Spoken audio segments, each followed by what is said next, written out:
Hello everybody, my name is KingStix, and in this video I'm going to be showing you how to play Vi in general perfectly here in Season 10 League of Legends. This game is in high plat, low diamond, so there's going to be heaps of things to learn from it. On Vi, you have two rune page options. The first one is for early game and oppression. Hello Blade, Sudden Impact, Eyeball Collection, Relentless Hunter, and Triumph and Alacrity. If you're looking to be more of a tank and if you're playing more for the mid and late game, then you're gonna want to go for Aftershock, Shield Bash Conditioning, and Revitalize. Once again, going for Triumph, Alacrity, and the same three side runes. In this game, I went for the early game page because I want to get out that oppression. The higher elo you get, it will be more advantageous to take Aftershock. If you are smurfing or if you are below Challenger elo, going for the early oppression that Hellblades gives Vi is really powerful. The biggest reason why Vi is stronger here in Season 10 than she was back in Season 9 is she can hit level 3 with double buffs much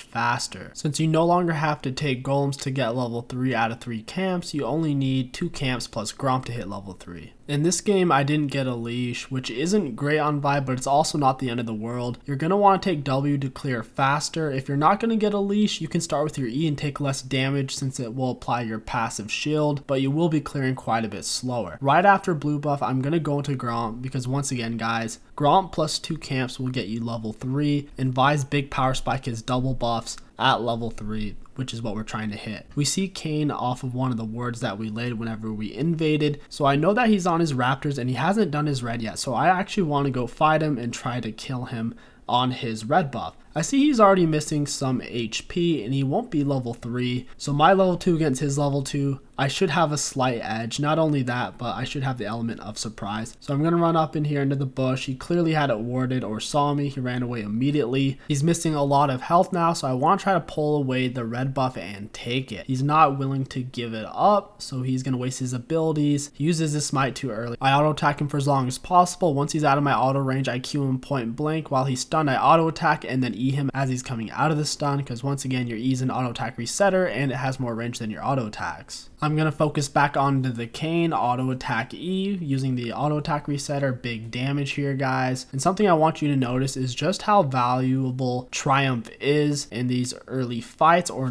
team fights in general. I would have 100% died, but since I had the Triumph healing, I survived a Lysandra auto attack. I would have had to respawn, go all the way from base back into my camps, but now I can go straight into my red buff. I crossed through mid to get over here faster so Kayn can't steal my red buff. Auto attack to draw its aggro, then knock it up with Q to cancel its auto attack, then I auto attack E as a resetter. This way I've already hit it 4 times, put a Q through it, and have utilized my passive shield. Red buff essentially did 0 damage to me. I then move on to my golem since I'm already here, and I had a smite charge, so I knew I could easily take it. Your first back on Vi, you should be looking to get your red smite or blue smite. In general, I recommend red smite. I think it gives way more utility. Blue smite is a lot more one-sided, and a lot of the times you'll end up dying since you don't have the damage reduction. Whenever you're using your ultimate on Vi, having blue smite doesn't really make a difference because you'll be CC locking them anyways, making blue smite an obsolete purchase on Vi. On your first back, look to get your red smite boots in a pink ward, and you also should be going for an oracle lens. That's the biggest mistake I made in this game, guys. Do not do it. Do not hold on to your warding totem as Vi jungle for as long as I did in this game. You should be swapping it out on your first back. On my first base, I set up a farm route. That way I would arrive at Dragon right as it spawned in. So right when I left base, I went for my Gromp, Wolves, moved into Raptors,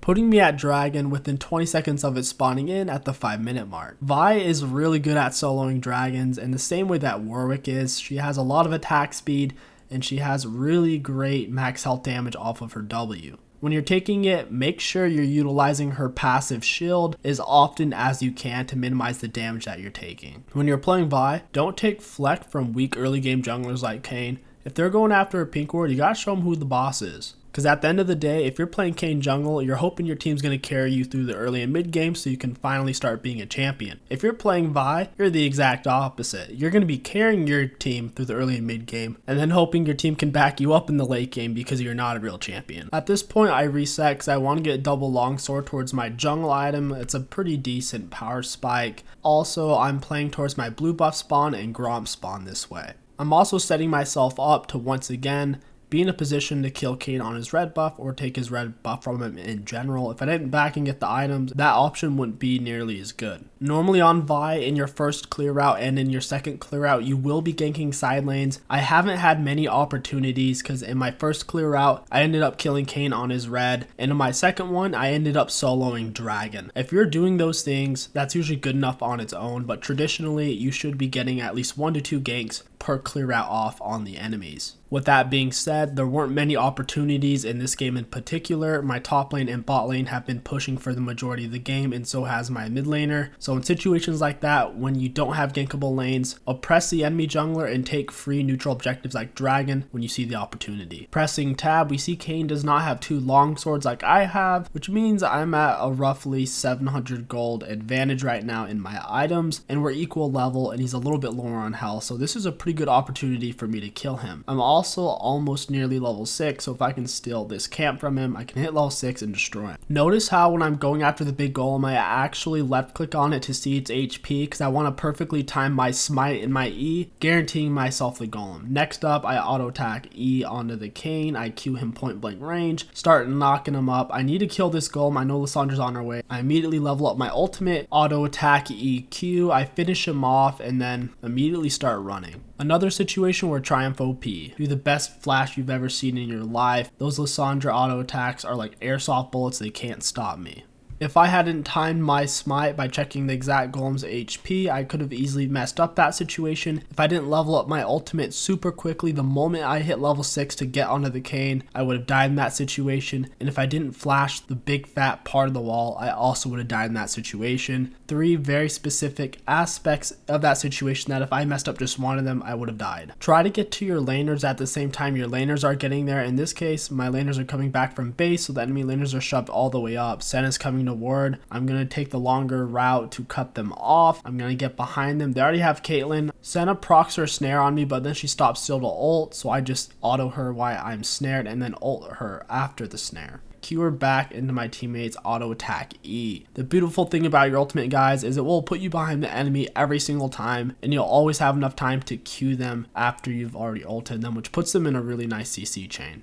Me and Kayn outplay each other here, that's okay. I'm still on top of him, gonna red smite, auto attack E, get off a big chunk of damage. He's in a really bad spot and just really nowhere to run since there's 3 of us. In a situation like this where you're the one who's going to be presumably tanking, if I had Aftershock, that would have been a lot easier, assuming I landed my Q or had ultimate. In this particular situation, since I missed my Q anyways, having Hella Blades turned out to be a lot more helpful. I based for my Phage and now I'm on my way to Dragon, which just spawned in. The enemies are all around it, but my bot lane was very late to back, so I'm in a weird spot where I don't want to go in with no flash and no ult, so it's actually best to give the Dragon a up. Even though Zed's kind of freaking out and he's mad, it was the right play, it's just one Dragon.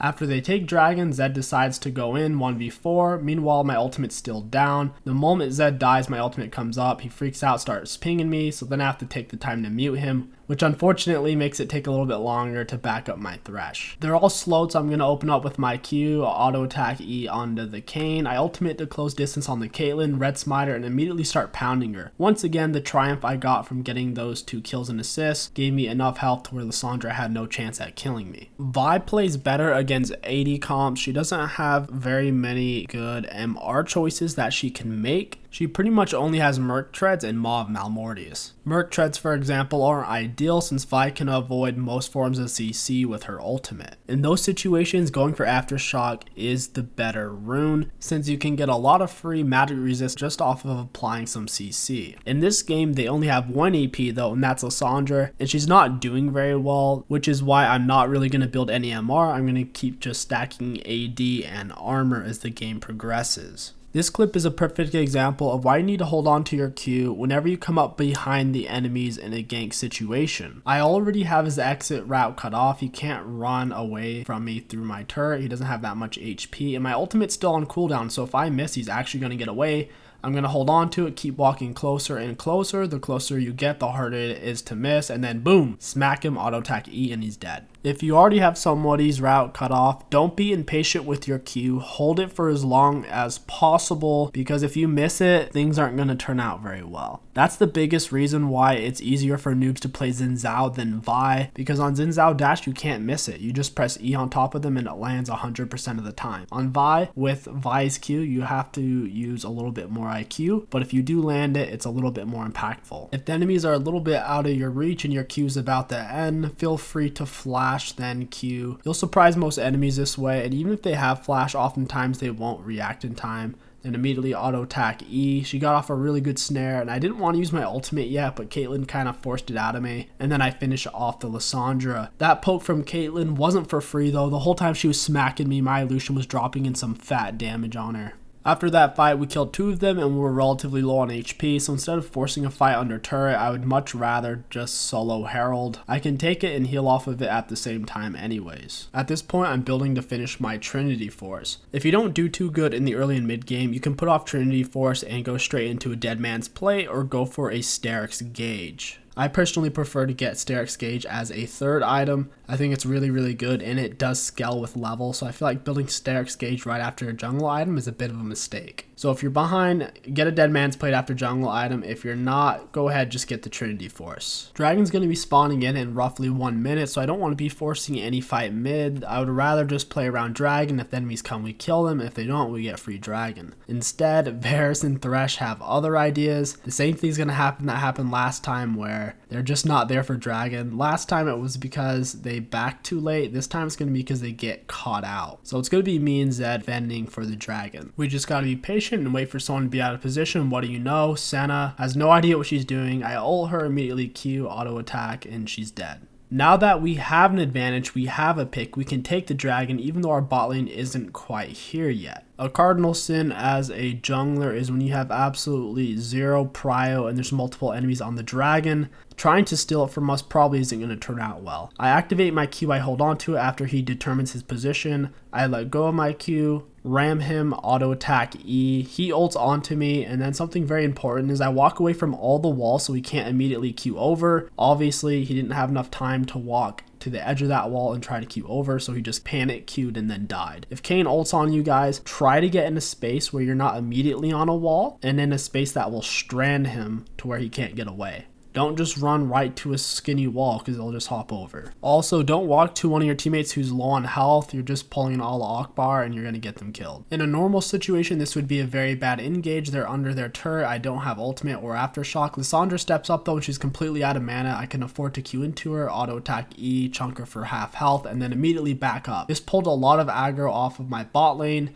Gangplank and Senna immediately switched aggro to me, and I think it allowed my Varus to live there. My ultimate's about to come up, so I'm still trying to apply pressure without dying. I have to just pull off though. Thresh is just, I can't help him, man. Some people can be helped, some people can't be helped. You gotta know when you gotta run away. On this back, I can complete my Trinity Force, a massive second full item purchase, and also get a cloth armor building towards either a Dead Man's or a Guardian Angel. I haven't decided yet. I saw the ward over the wall, so I knew it was probably their Senna warding. I'm going to Q over this wall for distance, ult on top of her, auto attack E. Easy pick. Gangplank is now pinched out of position. I'm going to drop the Herald. The only reason I don't try to pick GP here, I didn't know where the rest of the enemy team was and Thresh wasn't in position to help me. It would have just been me and Zed. I didn't want to try to Q the GP, get Lissandra ulted, and then just get boned by the whole enemy team. I dive underneath the turret, take a few shots. I'm pulling out. The Triumph healing definitely saved me there in the long run. I thought about going in for Caitlyn, but she's pulling back so far, it's just not worth it. We now have 2 picks. We're getting really high value out of our Herald. I don't have to force anything too big here. As the enemies pull back, I can help my team take this inhibitor and pull back. Zed must be trashing somebody in chat. I have him muted, so I don't know what he's saying, but he just tried to surrender. He didn't really try to help break the inhibitor. Now that we have the inhibitor, we can pull back and set up another fight once we're at full HP and I have my ultimate. A fight's breaking out. I'm coming back from base with some items and full HP. I'm looking to smack the Lissandra here, auto attack E, nearly one-shot her. I can't really kill the Lissandra now because she hourglass, so I'm immediately going to ult the Kayn, Q him, stun lock him, and we. In fights like these, you want to try to prioritize peeling for your AD carry or your main damage source. In this case, I wanted Varus to be able to auto attack as much as possible, which is why I held Kayn still for him so we can move on to the next target.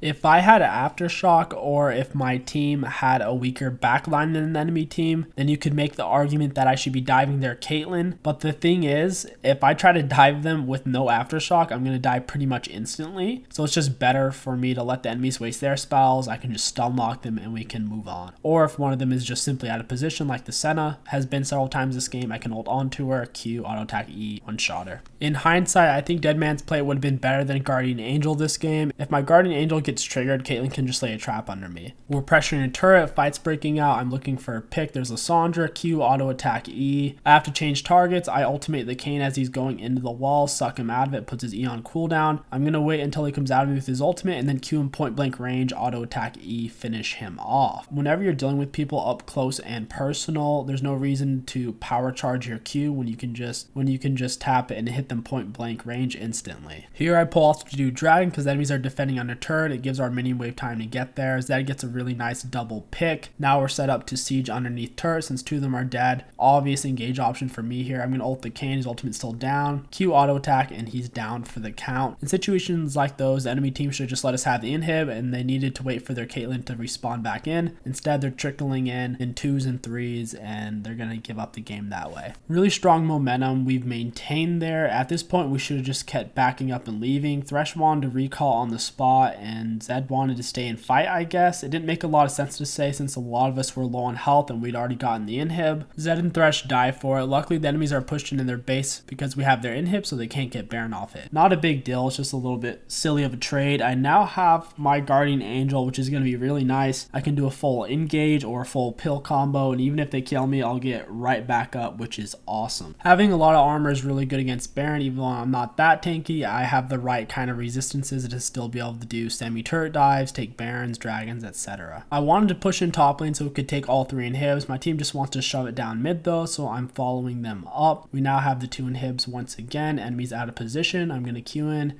get onto the gangplank. Caitlyn was foolish enough to auto me. My ultimate has more range than Caitlyn auto attack range, so the moment she goes into auto me, she's at risk of dying, like you see there. And that's going to wrap up this Vi jungle guide. If you guys enjoyed the video, don't forget to like, comment, and subscribe. It helps out with the YouTube algorithm immensely. My name is KingStix. Thank you for watching, and I'll catch you guys next time.